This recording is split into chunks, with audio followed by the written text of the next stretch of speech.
everybody and welcome. Thank you for purchasing Mama Resch's gluten-free sugar cookie mix. We're going to get right to it so we can teach you how to do the sugar cookie dough, okay? So this is a fan favorite, and it was one of the first things that I developed when we found out that my oldest son couldn't have about 75 different types of foods due to allergies or intolerances. So Christmas is a big deal around our house in the holidays, and we always love to do decorated sugar cookies. So it's kind of how this all kind of got started. So I wanted to make sure we had an awesome tasting cookie that didn't taste like cardboard. So I worked really hard to do this as my first creation. So let's get started. So I've already measured everything out just for the sake of time. So you need a cup of shortening. So you can use whatever shortening you want. I use palm shortening. So if you want it to taste exactly like my cookies taste, I recommend organic palm shortening, but you can use whatever you have handy in your cupboard. 1 egg, 2 tablespoons of vanilla, and a tablespoon of water.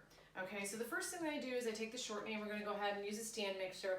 Really, a stand mixer is the best way to do this. If you don't have one, just make sure you use an electric mixer, but a stand mixer, because this gets pretty dense as far as sugar cookie goes, so it might be a little bit harder for you to actually mix with just a hand mixer.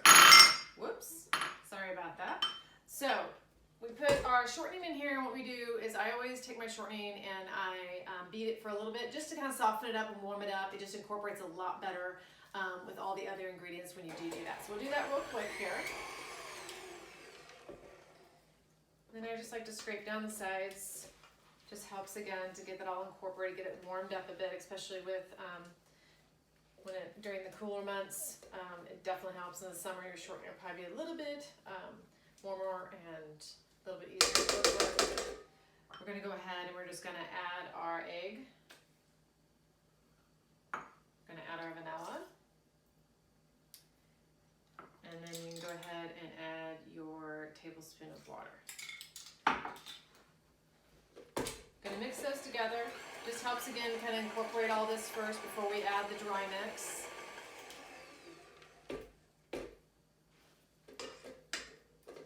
Again, I'll scrape things down. So after we get this mixed, we're going to be putting this in the refrigerator overnight. Okay, so it's really important that you do this a day ahead of time because the cookies just don't turn out right if you don't refrigerate it overnight. I'm going to take our mix,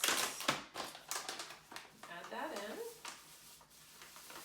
And obviously all the directions are on the back. This is really just to kind of help and to facilitate first time walking through this. So start it on low. Don't do it on high right away because you'll have flour everywhere. But once it starts getting incorporated, we will actually mix that up on high.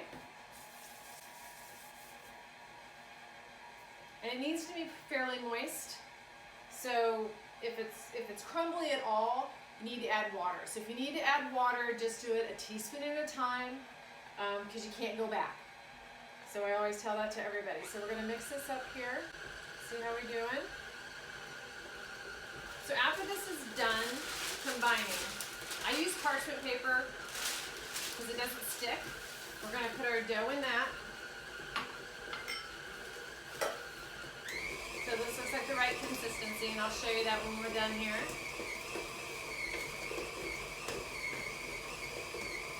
So I always use gloves. You don't have to use gloves, but I use gloves. It's a little bit easier.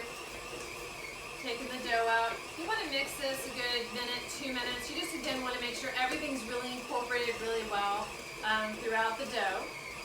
Now you can use these for everyday cookies, or like we do on the holidays, is we roll them out and we cut them in shapes. This dough is meant to be rolled out and cut into shapes, okay? Not just kind of a drop sugar cookie. It is meant to be rolled out.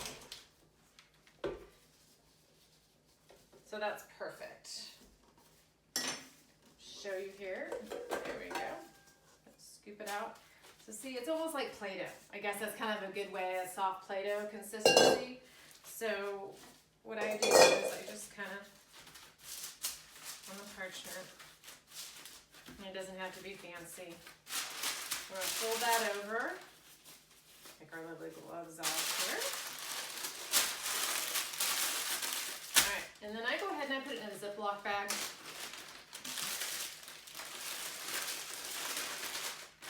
Okay, and then you're going to put that in the fridge overnight. And it's been out. So you're gonna wanna pull out your dough an hour or so ahead of time so it's at room temperature, okay? Because if it's not, you're not gonna be able to get this rolled out. So I've got my dough here. So what you're gonna do is, again, I use parchment paper, it's great, it doesn't stick. I just put a little flour on here so we can roll it out. Take a couple different pieces off. Now, depending on your cookies and how you like your sugar cookies, some people like really thin sugar cookies.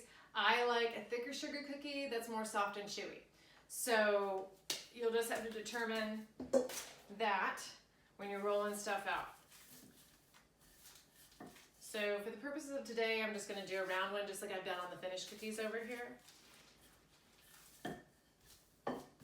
So you will have already preheated your oven to 350, okay? And again, I say this in all the videos, everybody's ovens are different, so you're just gonna have to watch, and you may wanna do a test batch, okay, on a cookie, maybe just do 1 or 2 before you put the whole batch in. I do mine a little bit thicker, okay? So again, I just place it on cookie sheet, I put parchment paper, it's just a lot easier. If you have a non-stick cookie sheet, that works just great as well.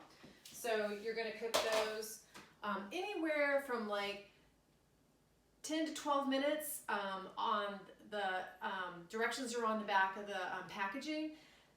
The shorter the amount of time, the little bit softer it's going to be. I like a softer cookie. If you like a crunchier cookie, then you're going to want to cook it longer. So again, it's one of those things you're just going to have to kind of gauge.